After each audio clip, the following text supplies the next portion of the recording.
Hello, everyone, and welcome to this very special and historic announcement. I am Chris Whitmire, Managing Director of Communications for the United States Tennis Association, and we're coming to you live from tennis's grandest stage, Arthur Ashe Stadium, here at the USTA Billie Jean King National Tennis Center.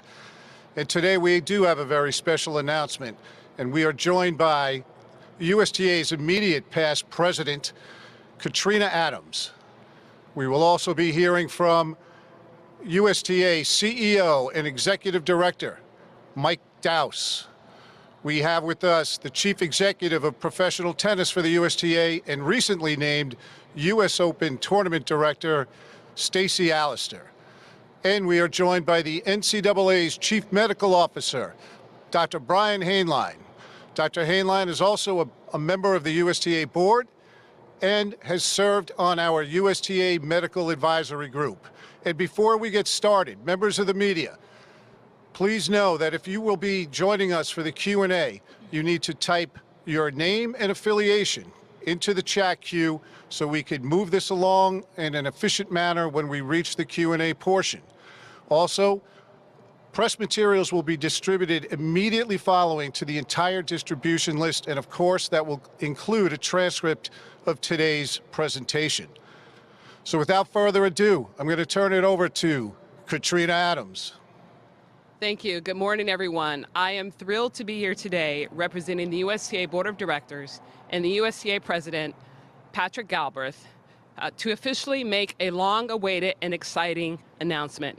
The 2020 US Open will be played on its regularly scheduled date here at the USTA Billie Jean King National Tennis Center, right here in New York City. In this tough and trying year, that is not just good news, it's remarkable news. What's more, in addition to hosting the US Open, the NTC will also this year host Cincinnati's Western and Southern Open, which will relocate here to be played the week prior to the US Open. This has been an unprecedented year, racked by the COVID-19 pandemic and the racial injustice that has put a global spotlight on the Black Lives Matters movement. I'm particularly proud to say that the USTA Billie Jean King National Tennis Center became a center of support during the pandemic, serving as a temporary center of support for a hospital for those that are affected. And I'm equally proud that the USTA not only supports the Black Lives Matter movement, but has long been at the forefront of diversity and inclusion, emphasizing those important elements in all that we do. And of course, holding the 2020 US Open will be good for our sport at every level of the game. Playing the Open will once again shine a spotlight on tennis and get people excited about playing our safe and healthy sport for themselves. It will also allow the USTA to generate important income to invest in growing the game's grassroots and local communities in all across the U.S. For all those reasons, we are thrilled that the US Open in 2020 will be happening. That's fantastic news. Thank you. And thank you, Katrina. It is fantastic news. And I'm going to turn it over to USTA CEO, Mike Dowse. Thank you, Katrina, and thank you, Chris. Today, what I want to do is share with you the journey we've been on since March 11th, when we learned that this pandemic was a very big challenge to our society and to our sport of tennis. So the first thing we did in mid-March was convene a team of many colleagues within the USTA, but also the broader tennis community, the ATP, the WTA, the ITF, anyone associated with the US Open. And we said we need to look at all the different scenarios. Innovation is one of our values, and we wanted to be innovative and look at all possible opportunities to host this tournament. Having said that, we weren't going to host it at all costs. We said we need 3 guiding principles that we need to check the boxes on to assure it is the right decision to host the US Open. The first and most important decision, can we play the tournament safely? Is it in the best interest of the health and well-being of everyone involved? That includes players, staff, and our local community here in New York City. The second guiding principle we set for ourselves: will this be in the best interest of tennis? Is this great for tennis? And our third guiding principle has been around, does this make financial sense, both for the players and for the USTA? And I can say our team looked at a dozen different options on how do we best address these three guiding principles. And I can say, and I'm excited to say, the combination of the Western and Southern Open and the US Open here in New York checked all three of those boxes unequivocally. We have a great medical advisory group that has supported us and consulted for us on the medical side, ultimately being signed off yesterday by Governor Cuomo in the state of New York. Our fans have unequivocally told us they're excited to see the best players in the world. And three, financially, we've essentially been able to nearly match last year's total compensation for these tournaments. And as Katrina also mentioned, we can also take funds now and contribute it to our grassroots and community tennis. So with this panel, we'll get into a few more of the details. And first, on our first guiding principle around the health and well-being of all, I'm going to hand it off to Dr. Brian Hanlon. Well, thank you so much, Mike. And it really is a pleasure to be here with such exciting news. So we have been experiencing this pandemic, COVID-19. We haven't seen the likes of this in over 100 years. And so it's been remarkably devastating to society across the world. And within America, we've seen that people of color have been disproportionately negatively impacted, something that really awakens us to social justice concerns, and Katrina also spoke about that. But now we're in the place of reopening society. We're reopening schools, colleges, universities, high schools, and we're reopening sport. And so when we do that, we're able to do it in an evidence-based manner. We've learned so much about this disease in the past few months, and we know how we can start doing things in a manner that doesn't necessarily prevent one person from getting COVID-19, but that can prevent and mitigate against the risk of spread of this disease. And so why are we bringing back sport, and tennis in particular? Well, if you look at tennis, already we've known that compared to all of the other sports, it may be the best sport for you from a health and well-being point of view. We have data about that, but then in the midst of COVID, tennis is an ideal sport for physically distancing, being able to play the sport safely, to socialize safely. And so then we come to the particulars of the US Open. So Mike talked about how this is good for tennis. Well, it's also good for society because sport is an essential aspect of who we are as human beings. Sport does bring us health and well-being, and even to watch sport, it brings us so much pleasure. So the particulars of bringing back sport for the Western and Southern Open and for the US Open, we really conceptualize that we have different bubbles, or we call them tiers. And tier one are the players and all of those who have very, very close contact with the players. And so they will stay in this protected bubble. Upon arrival, they will all be tested, and this is with the polymerase chain reaction test. And that testing will be repeated at regular intervals. There are strategies in place. So what if someone does become positive? Well, because we are all physically distancing at this wonderful event, these two events in a period of a few weeks, because we will be universally masking when there's any possibility of interacting with someone else, that already is the most important strategy that we have to prevent this disease from spreading to others. So the plan is really in place. The physical distancing plan is in place. The testing plan is in place, and we are confident that we can pull this off, not only in a manner that assures the safety of everyone else, but more importantly, in a manner that it really is going to be an essential aspect of bringing back a physical manifestation of hope for our society. We're opening up as a society, and we're ready to go through the Western and Southern US Open, and Western and Southern and the US Open. So thank you. And thank you very much, Dr. Hanlon. And now it's my great pleasure to turn it over to our new US Open Tournament Director, Stacy Alistar.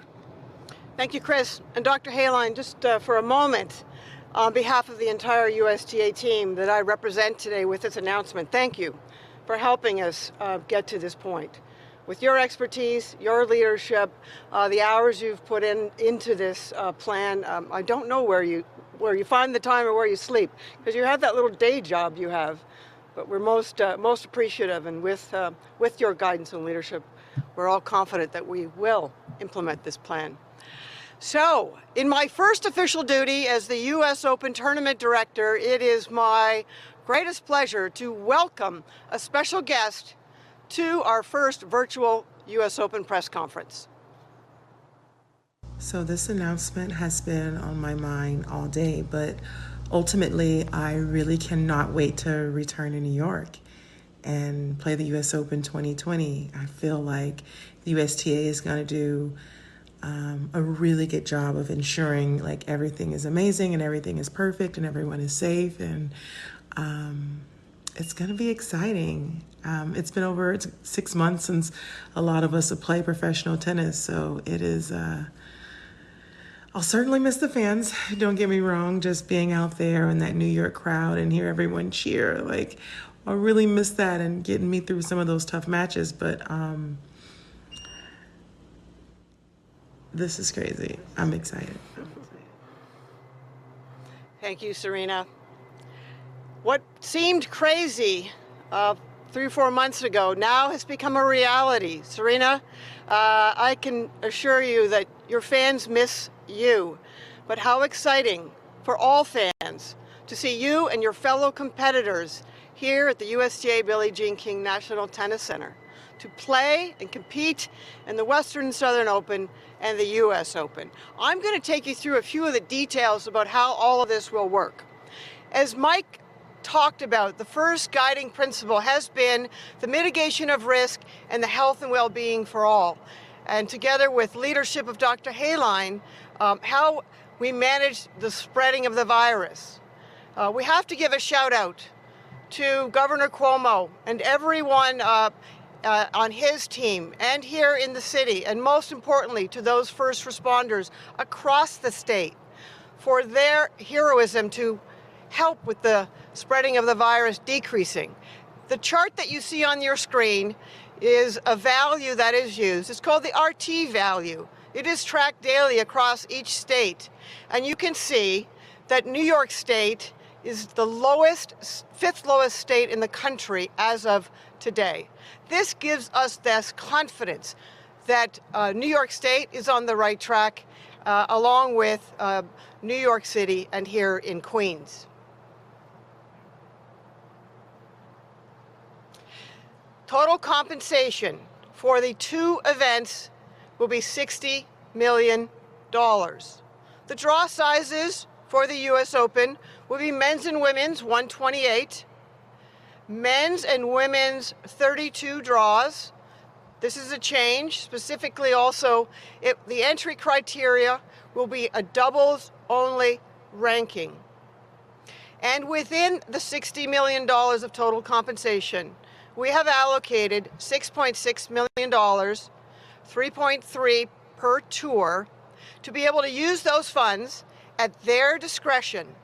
They may use those funds to compensate the athletes who will not be joining us at this year's U.S. Open, and/or use the funds to subsidize or stage ATP Challengers, WTA International events, the events with the right ranking points, also to affect and help the athletes who are impacted by not being with us for the qualifying. And we are also going to be part of that solution, not just with money, where we will help both tours if we're asked to stage events here in our country.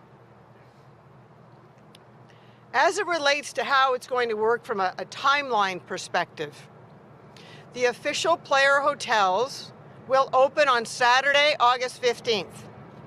I think it's important to know players can come whenever they like.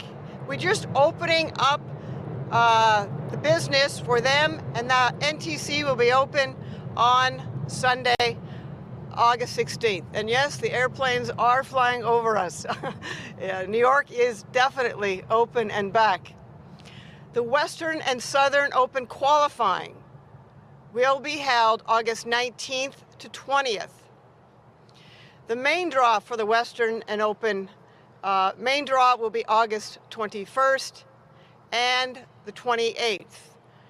And the main draw for the U.S. Open will be in our traditional dates as scheduled, August 31st to September 13th.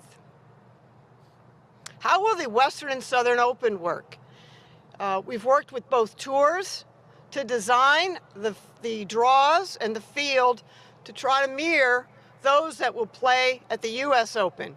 56 men's and women's singles, a 48 qualifying that is expanded from 32 to 48, and an expanded doubles from 28 to 32 doubles teams, and the entry criteria will be doubles best of ranking. Before I proceed, I think it's really important to just give a big shout out and thanks to Western and Southern, to all of our partners in Cincinnati for coming along on this journey. We couldn't have done it without Western and Southern support, specifically John Barrett, who is incredibly passionate about this tournament. And so we thank you, John, and everyone for having the faith in us and the confidence to do this. The other thing I think is important, as you saw in the dates, this will mean that the Winston-Salem Open will sit off the calendar in 2020. Again, thank you to the leadership of Don Flo and everyone involved with the Winston-Salem Open to give us this opportunity of what gives the athletes an opportunity to come back, to train, to have competitive matches here at the USTA Billie Jean King National Tennis Center if they want. And I've got to tell you, months ago, Don Flo was one of the first people to call me. He said, Stace, what needs to happen? The US Open needs to happen. And so if you need us to step down, we're there to support you. So thank you again to Don, to John Barrett, and everyone involved. 2 official player hotels. This is new for us. Everything for the player housing will be centralized, and we have secured 1 brand new hotel, the TWA, located at JFK. One of the great things about this hotel, aside from its proximity, is its expansive layout and footprint. It's almost like it was built for physical distancing and to give the athletes their relaxing space, medical services, fitness centers, physio, etc. So the hotel has been an important piece of this puzzle as we have built the plan. In addition, on-site, one of the benefits of no fans not joining us on-site, they're certainly going to be with us with over 200 countries around the world. We have world-class facilities that we can now use and share with them. Whether that's outdoor cafes, we'll be able to use these suites sitting here in Arthur Ashe Stadium as lounge and a space for the athletes to chill and prepare for their matches. And as well, we will transform the South Plaza into a sports center. We know our international guests love football. And so whether it's football, basketball, golf, movie theaters, gaming, you name it, we will have an expansive experience for the athletes in between their training and their competition. As Dr. Hanlon talked about, testing is an important piece of the mitigation plan. As players arrive in New York, they will come into one of the 2 official hotels, and that's where the journey will begin as it relates to testing. And so they will be tested directly at the hotel. So, as Katrina said, this is fantastic news for tennis. This is fantastic news that the 2020 Western and Southern Open, an historic moment here at the USTA Billie Jean King National Tennis Center. And on behalf of the USTA and everyone that has put their heart and soul into today's announcement, and I know they will, now the hard work comes, we are officially, the US Open is open for business. Thank you. And there you have it, folks. A very special day for us here at the USTA. Again, everyone, we really appreciate you joining us. At this point in time, we're going to be transitioning to the media Q&A. For everybody, all members of the media, this is a new one for us as well. So I will be moderating this and trying to keep it moving so we could get to as many questions as possible. And we know there's a lot of questions in the queue, so bear with us, and we're going to be doing our best. And we're ready for our first question, and that will be coming from Jeff Williams of Newsday. Can you hear me, Chris? Yes, we can, Jeff. Okay. Well, to Stacy, I believe, how will the U.S. Open field be filled? And is there a deadline for players to commit to it? And what about the potential quarantine issues that they face for foreign So, players? Stacy, sorry, Jeff. Stacy, did you hear that properly? How will the field be filled, and are there quarantine issues? Is the gist of it? Sure. Thank you, Jeff. So the Western and Southern Open, those entry deadlines will be as per the tour rules.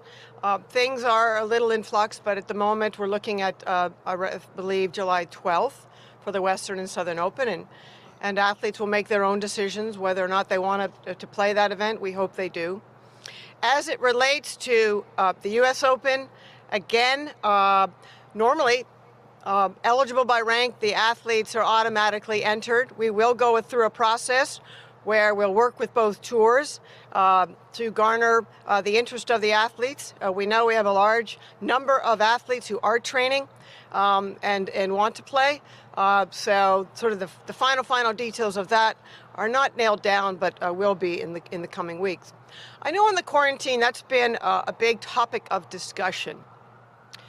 Together with federal, New York State, local government, and the USGA Medical Advisory Group, we've created this centralized U.S. Open world and Western and Southern Open world that, in essence, brings the athletes into a safe environment for them to train and return ultimately to work.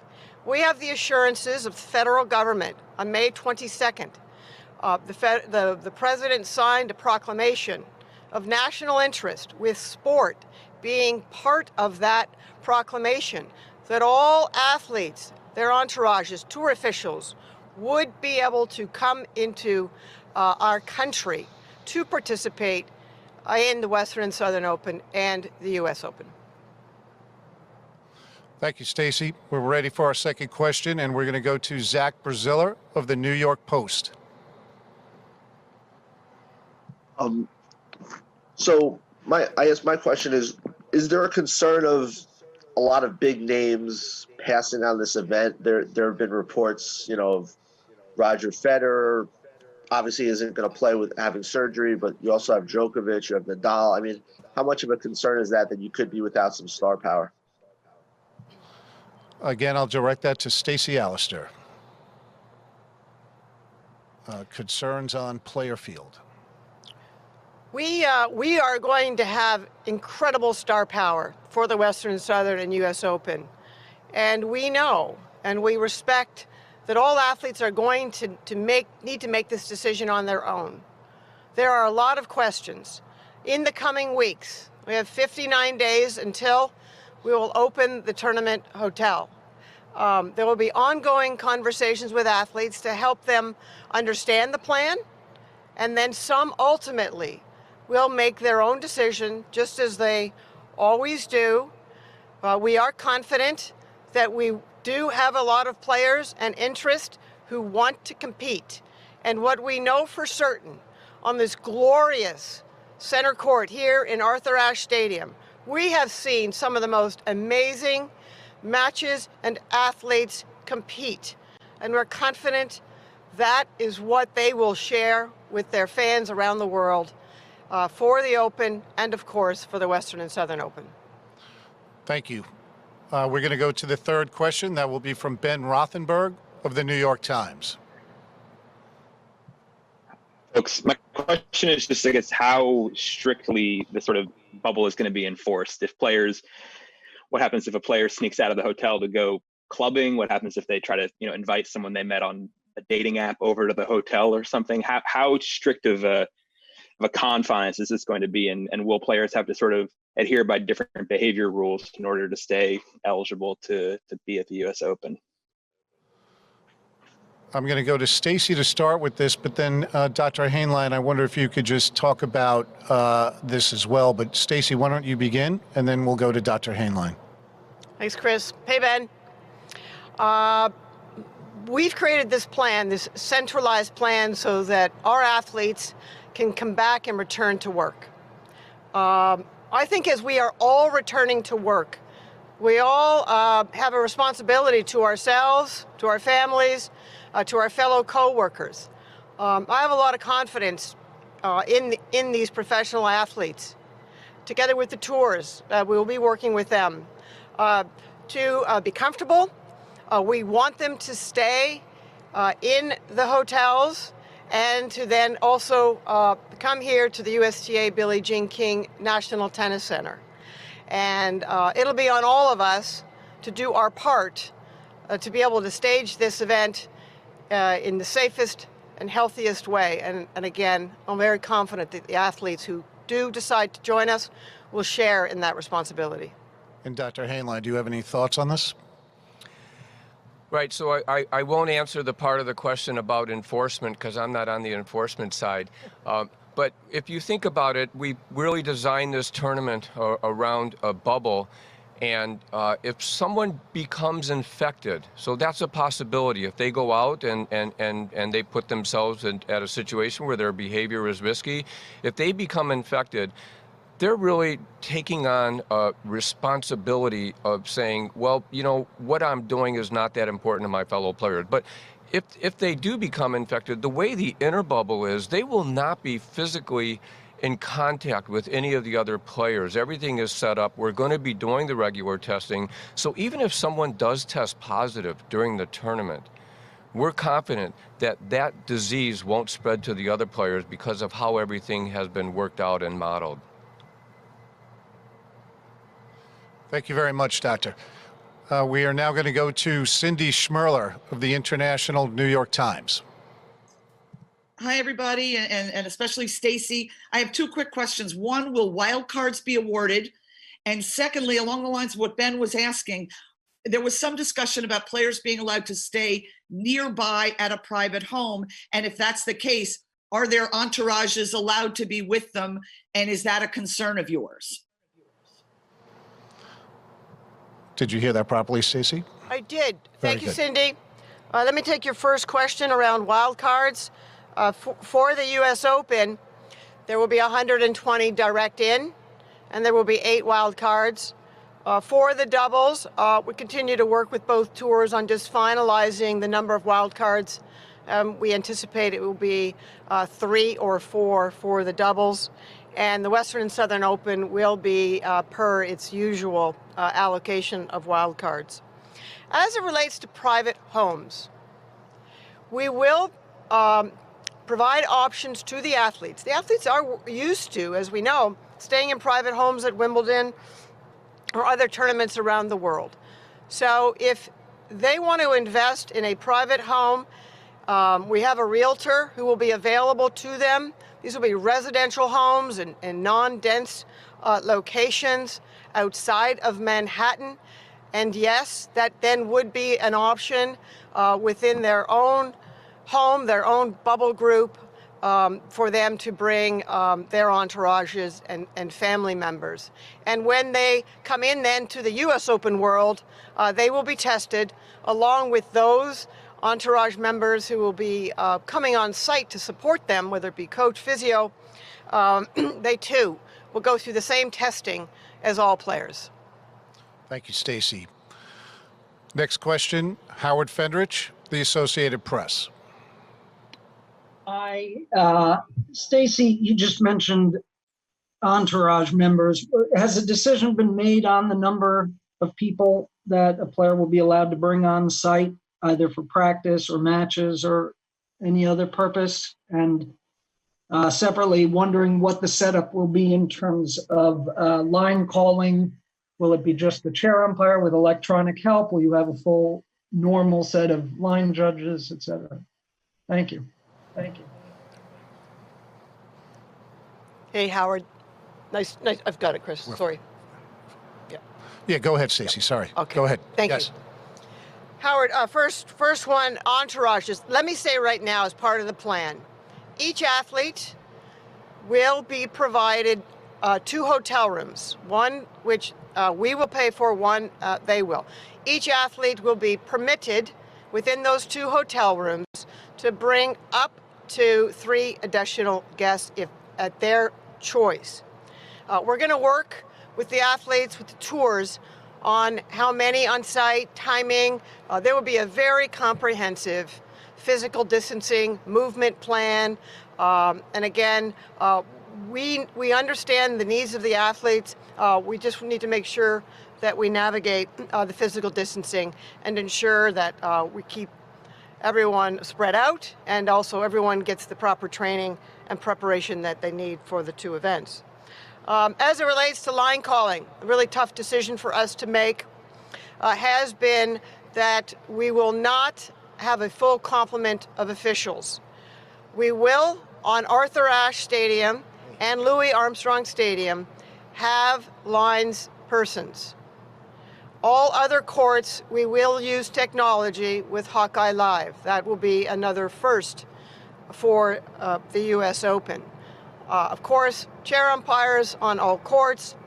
And as it relates to ball persons, we will have crews on here on the Arthur Ashe Stadium and Louis. There will be a total of 6 ball persons, 2 on each end, 2 on opposite sides of the nets, physically distanced. And then on the outer courts, there will be 3, 1 on each end and 1 at the net to help with the retrieving and the rolling of balls to the athletes. Thank you, Stacy. We're now going to go to Simon Chambers, the co-chair of the International Tennis Writers Association. Hi, everybody. Stacy, I have a quick question just about how you're going to look after the needs and the requirements of the media for the US Open. It's obviously very difficult, but what do you have in mind? Actually, Simon, I'm going to take that here. At this present time, as you heard, we will have no spectators on site. A cornerstone of this plan is to limit the total number of individuals on the site at any one time. Because of that, we are planning to not have media on site this year at the 2020 U.S. Open, but we will be putting together a plan. We do want to speak with you, Simon, and Isabella and others to put together a comprehensive media plan that works for everybody and brings the U.S. Open around the world in ways we haven't done it before. As you can see, we're hosting our first virtual interactive Q&A right now. It's going pretty smooth, but there's more to follow on that. Next question, Pat. We're going to Stephanie Miles. Stephanie? Hi there. I guess the question is for Stacy. First of all, congratulations on the new gig. It's a bit of a baptism of fire. I was wondering if the players will be required to sign an insurance waiver of some sort, absolving the tournament of responsibility if there is a positive test, which, let's be honest, is a fairly likely thing. And further to that, if someone does test positive and then they must isolate in a hotel room for, let's say, a number of weeks, or one of their team members does, who's responsible to assume the cost of that? Stacy, do you want to start there? Very good. I can kick it off, and Dr. Hanlon join at any time. Merci, Stephanie, and bienvenue. This first premiere virtual press conference. The entire plan is set up to mitigate risk, but as Dr. Hanlon has said, it is possible that someone may test positive. So we have all of the medical doctors with under the leadership of our Chief Medical Officer, Dr. Alexis Colvin of Mount Sinai, Dr. Brian Daniels, Director of Player Services. So they will be looking after the athletes along with many other medical professionals to help us. If an athlete is tested positive, we have designed and set up an area where they will be isolated. Our medical professionals will care for them. They will make the determination as to what type of treatment they require, if that is a treatment in the hotel or an alternative location that we determine. If they need to be hospitalized, we will have the hospitals set up for them to be treated. And I think we all go into this understanding the risk and our responsibility. And as in every year, the health and well-being of our athletes, their safety, their health is paramount to our medical team, and it will be unwavering during this event. Any further comments on that, Doctor? Well, two observations. One is there has been a lot of talk of waivers in different situations. Sometimes universities saying they want a waiver signed, sometimes states saying that they want to provide waivers to universities. At the board level at the USTA, that has not been discussed. And it really doesn't make a lot of sense to have players sign that because, look, they're at risk of developing COVID from many different scenarios. And it's highly unlikely that it's going to happen at the U.S. Open. If someone does test positive, the other thing that's very important is that we will be working hand in hand with the local health department, their contact tracers. And so this is not just a U.S. Open medical decision. This is also the public health decision in terms of the necessities of quarantining. And the U.S. Open and the Western and Southern Open, we will make certain that the quarantine procedures are followed as per protocol, and that really is a local health decision in conjunction with the medical team. Thank you, Doctor. We're now going to go to Paul Newman of The Independent. Stacey, I wonder if I could ask about entry deadlines. I know you said that not everything has been decided on this, but will it be your intention to remain fairly flexible on this? Because it's clearly a changing situation around the world. Levels of infection will be changing, and players might want to make very late decisions as to whether they play or not.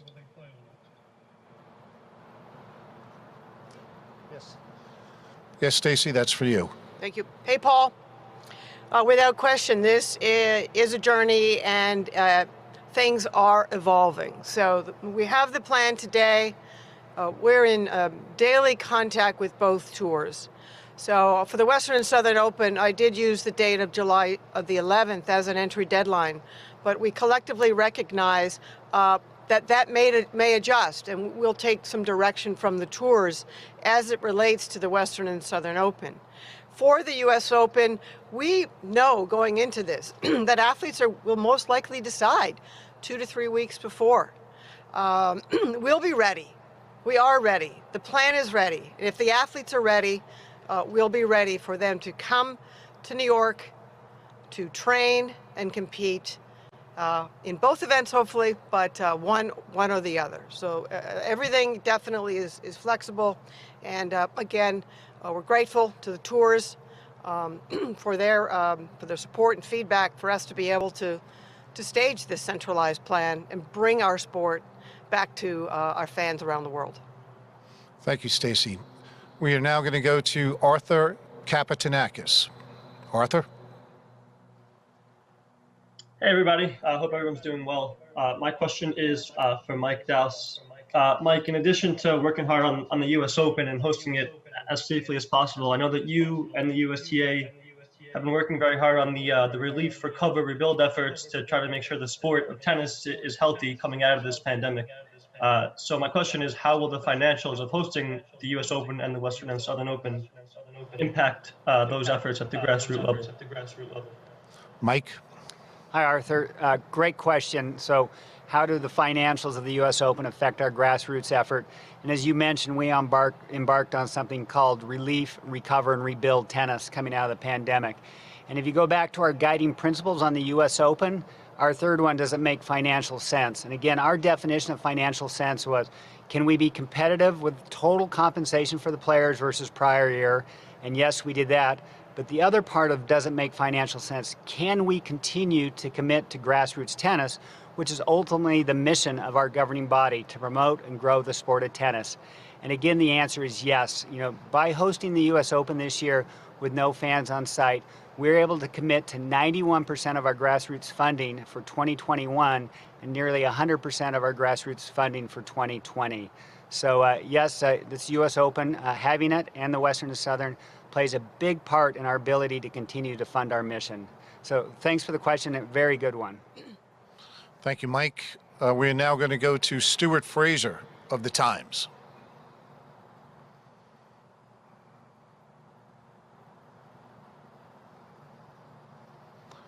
We're going to, okay, gotcha. Yeah, good afternoon, Chris. Sorry about the microphone issues there. Just to ask Stacey a question. Obviously, players recently were under the impression that only one guest was allowed, but you're saying today that up to 3 are allowed, Stacey. How can you justify, not running qualifying because you have to limit numbers when you're now upping the amount of player guests from 1 to 3? Stacey? Thank you, Chris. Hey, Stuart. So when we look at the overall picture, again, it starts with hotels, the number of rooms that we have within the 2 centralized player hotels. TWA has 512 rooms. Main draw, men's and women's singles, that's 256. That's 512, ironically enough. The medical advisors have said they are comfortable with the 2 rooms that exposure group sharing. So that piece of the puzzle works as it relates to medical and the physical facilities of hotel rooms. As it relates to on-site, this is evolving, and we started putting out this plan 3-4 weeks ago. Obviously, there's been significant discussion with the athletes on +1, +2, etc. I think a majority of the athletes understand that we have to limit. When we look at, Stuart, the overall of qualifying, mixed, juniors, wheelchair championships, we had to make the really difficult decision that extra load of the number of bodies that is in the multiples was outside something that we felt we could handle ultimately to mitigate the risk and the health and well-being for all. So this has definitely been challenging and difficult, but as I said in my opening remarks, we recognize the impact this has on the qualifying athletes. And together with the tours, provided each tour with $3.3 million of compensation and the ability to fund and stage replacement jobs for those athletes, for the important ranking points, and will be part of that journey if the tours need us to support and stage those events. Thank you, Stacey. We will now go to Sandy Harwood. Hi, everyone, and congratulations, Stacey, on your new position. I have 2 quick questions. Firstly, I know a number of people who have stayed at the TWA hotel, and I was wondering if you've had discussions with them about a few changes of their policy, because I know they don't have room service, which is a player ideal situation, nor like 24-hour a day food availability. So I was wondering what kind of discussions you've had for them to change how they work things. And my other question is, while we all hope nobody ends up getting COVID, is there a threshold where if a certain number of people there did end up having it, that you'd have to shut down the tournament? Thank you. Stacey, we'll go to you with that. Thank you. Okay. Hey, Sandy. Thank you. I'll take the first question, and then I'll ask Dr. Hayline on the second one. TWA, really, like this is go day. You followed the media. Are we going? Are we not going? We're comfortable today to say TWA is our hotel. TWA will be our hotel, our U.S. Open and Western and Southern Open hotel, and we will work with them. They are excited to be able to host our player guests and their guests. For certain, Sandy, we know the athletes need fuel and they need food. So whether that is the required services at the hotel or here on site, breakfast, lunch, and dinner, we will have the appropriate food service, and we'll even have our own takeaway, where athletes will be able to take their sushi and protein shakes and pasta back to the hotel if they want. But we will have food service at the TWA hotel and our other player hotel. Dr. Hanlon, do you want to take the next question? Right, so one of the advantages when the players come in early, they're tested right away. And so that already mitigates a substantial amount of risk that there's going to be spread within the tournament. In terms of when you make a decision, are you going to shut down an event? Are you going to shut down a school? Are you going to shut down a workplace? It's not based on an absolute number, but there's a modeling that we do, and it's always done in conjunction, again, with the local health department. If you have a sense that really there is a contagion within your microcosm of society, well, then, yes, that would lead to a shutdown. And so it's not an absolute number. It's really a sense that you either have control and you can prevent disease spread or you can't. And those decisions then are always made by the local health departments. That's not a U.S. Open medical decision alone. Thank you, Doctor. We will now go to Ubaldo Scanagata. Buonasera. Good evening to everyone. Well, ciao. I'd like to know if how many times the players will be averagely tested during a tournament, during the US Open. Every other day, once every 4 days, never, only when they ask. I mean, how does it go? And I've seen in the recent days that many players didn't have that much responsibility, the one that you're asking to them. Singing, dancing, going to parties and everything else. How will you check that, especially if you will give to someone the permit to stay in a private house and go out, and others to stay in the TWA hotel? TWA once was called Try Walking Across. I don't know now. Well, thank you for that, Ubaldo. I did not know that. However, I'm going to ask Dr. Hanlon to comment on the testing protocol, and we'll go from there. Right, so the minimum that everyone will be tested is upon arrival and once weekly thereafter. I mean, you raise a very important point, and it was raised before. I mean, really, the players are coming and they're making a pledge to help get this right. But there's going to be a possibility that either a player makes a choice and puts himself or herself at risk, and therefore others. And so anytime that happens, their testing paradigm changes.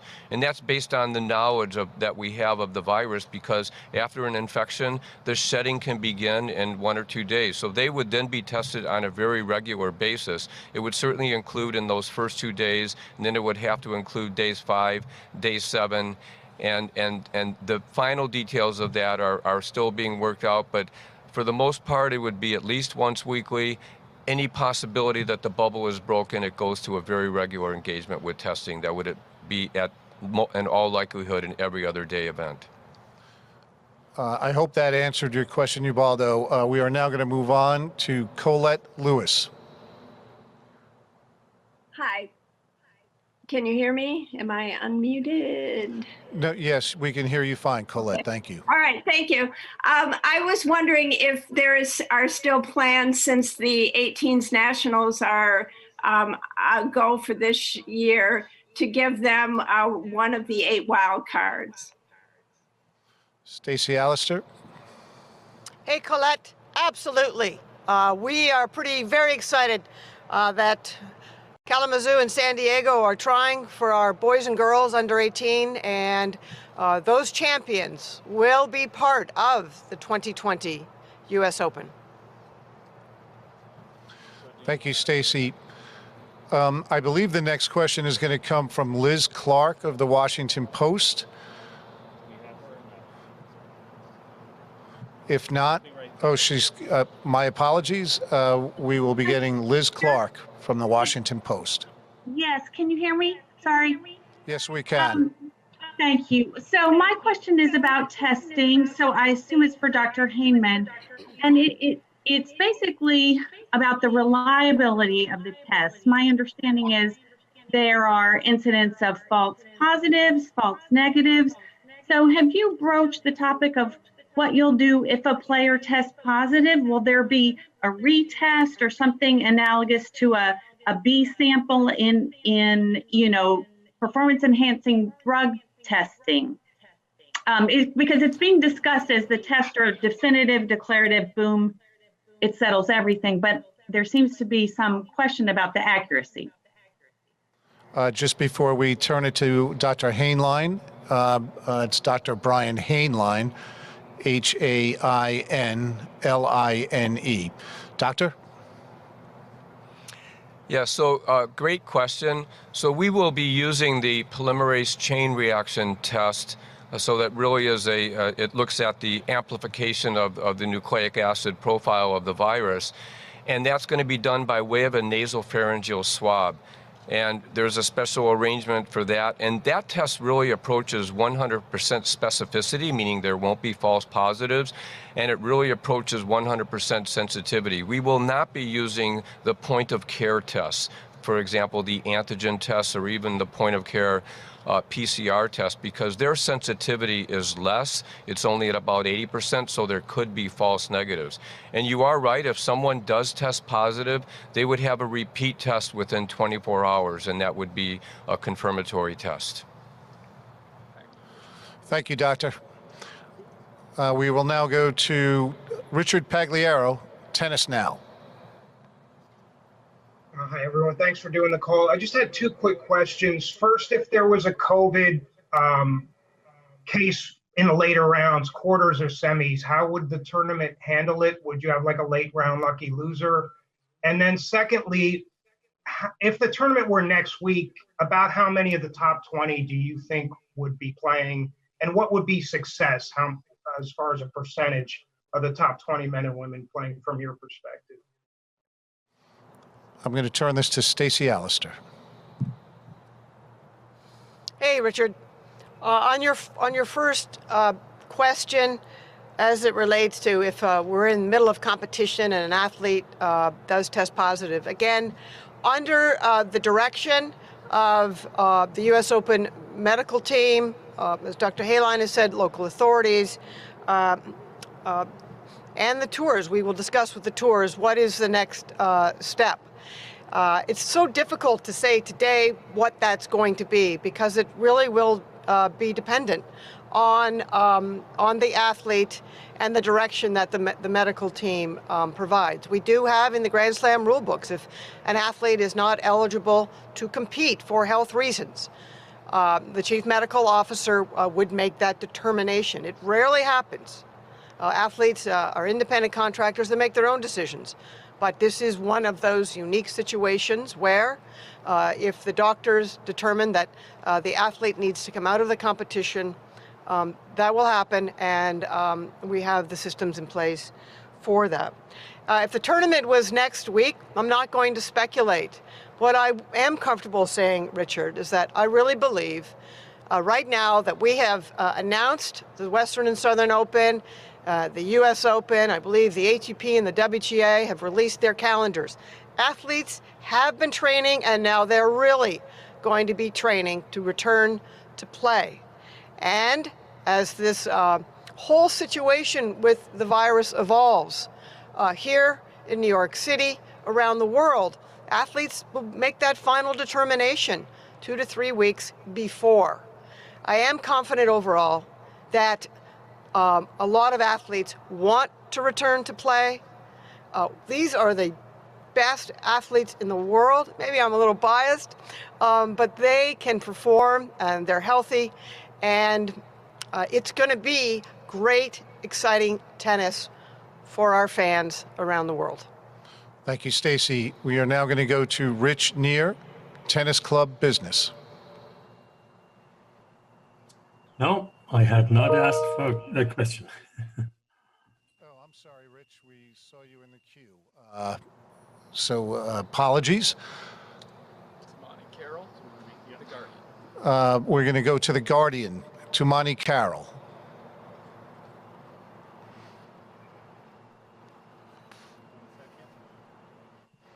One moment.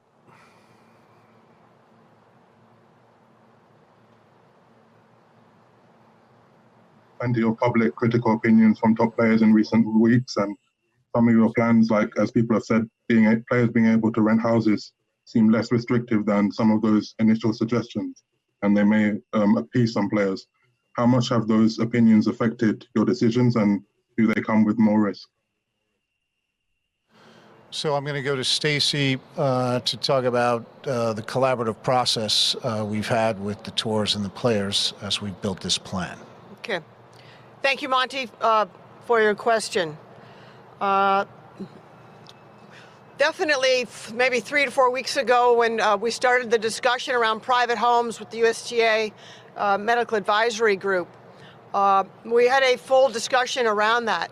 And we came to the decision that the athletes themselves do not want to get COVID-19.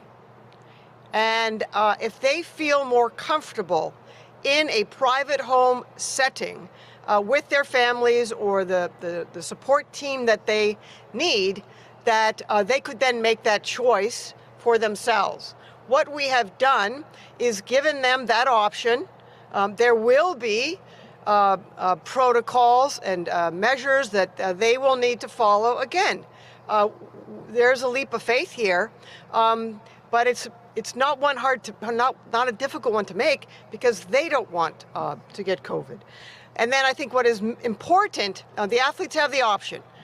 Come into the official player hotels where they have everything they need, and come and then train and compete here at the USTA Billie Jean King National Tennis Center, or elect the private home.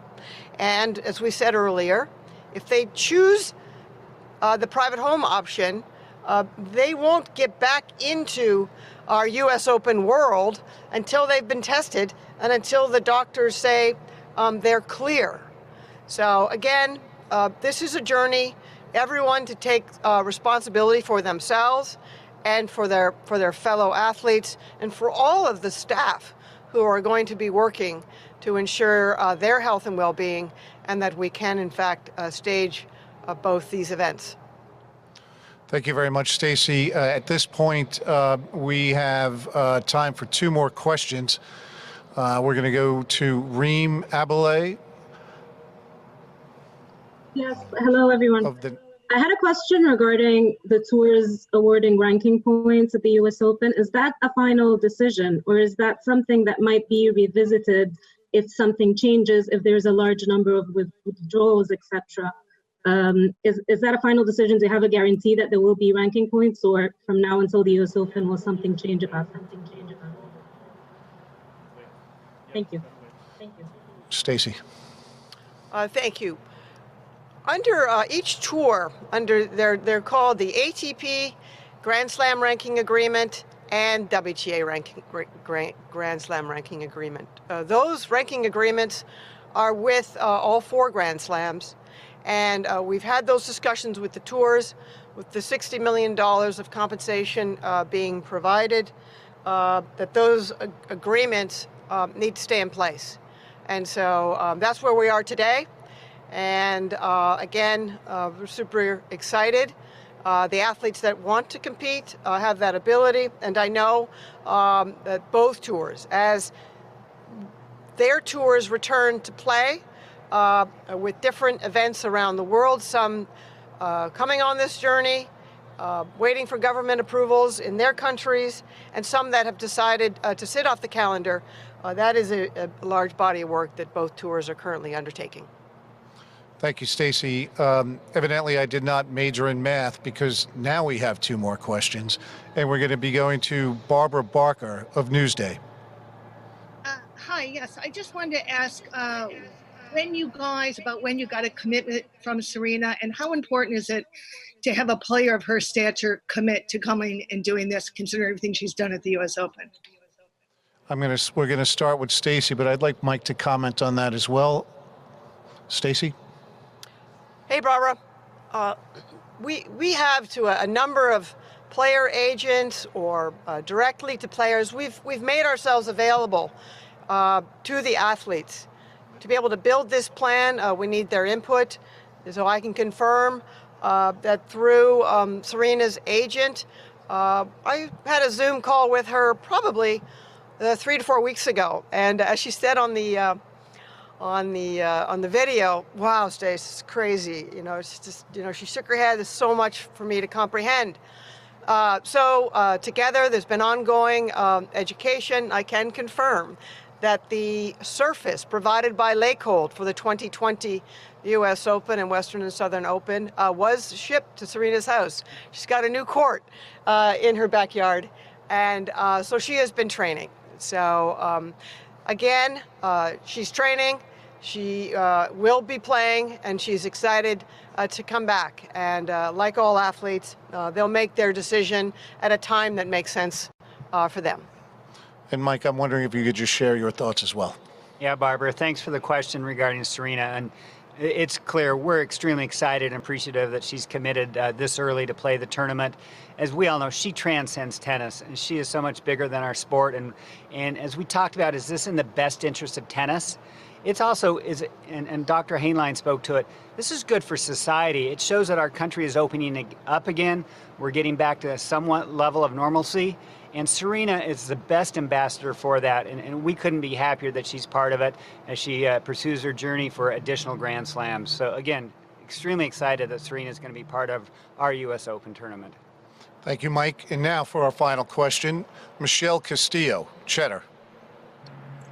Hi, thanks all for taking my question today.